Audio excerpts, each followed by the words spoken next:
If you have arthritis, whether it's rheumatoid arthritis, osteoarthritis, or gout, you need to watch this video. I'm going to show you the #1 best herb that is in your backyard right now that can greatly help arthritis or an achy muscle or joint pain. And we're looking at it right here. Okay, I'm going to show you what it looks like a little bit closer here if you could see it. I don't know if you can see that. Okay, this is stinging nettle. Okay, stinging nettle. I just took a little bit from the woods and put it into a pot, and it grows like crazy. You barely need to water it. Now, the word nettle comes from the derivation Anglo-Saxon, which means needle, and the Latin word for to burn, because these have millions of tiny little hypodermic needles on the underneath the leaves and on the stems that when you touch it, it injects their little glass-like tube and breaks off this shaft of chemicals. Like one is formic acid, which the little ants can bite you and have the same stinging sensation. Or if you're stung by a bee, it has formic acid. And so the formic acid can cause a little bit of stinging pain. It's not too bad, but it can definitely create some pain. And then there's histamine substances in there. There's serotonin, acetylcholine, and probably 1,000 other chemicals.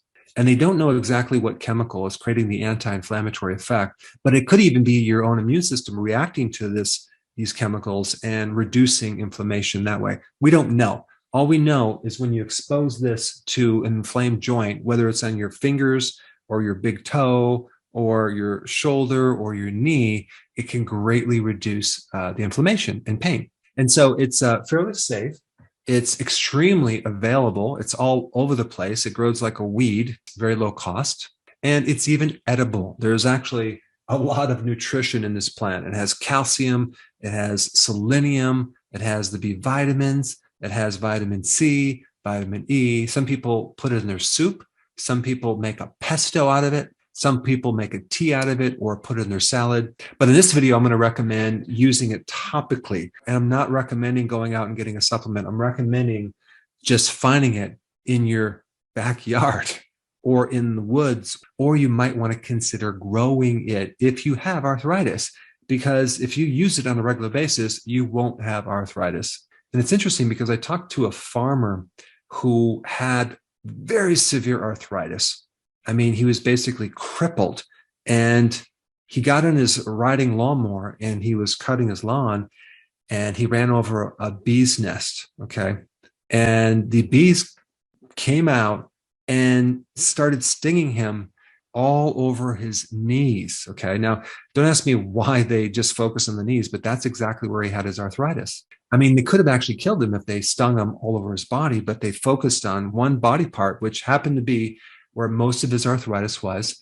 And so he attempts to run away and starts running really fast and realizes that he has no pain, no arthritis. I mean, here's a guy that was basically crippled, could barely walk, and he's running away from the effect of a bee sting. So there's some interesting data on even bee venom for arthritis. And I'm not convinced it's just formic acid, but there's something in the bee sting and certain plants that create an anti-inflammatory effect. And what's cool about the stinging nettle is that it's been used for a very long time. The Romans used it, the Egyptians used it for arthritis, and you can also use like the root for prostate enlargement. And you can use the leaves for hay fever, allergies, things to help reduce histamines. And so it gives off like antihistamine properties. And the other thing that's pretty interesting about this plant is that it blocks a certain enzyme called aromatase. Aromatase turns your testosterone into estrogen. So this is basically an aromatase inhibitor.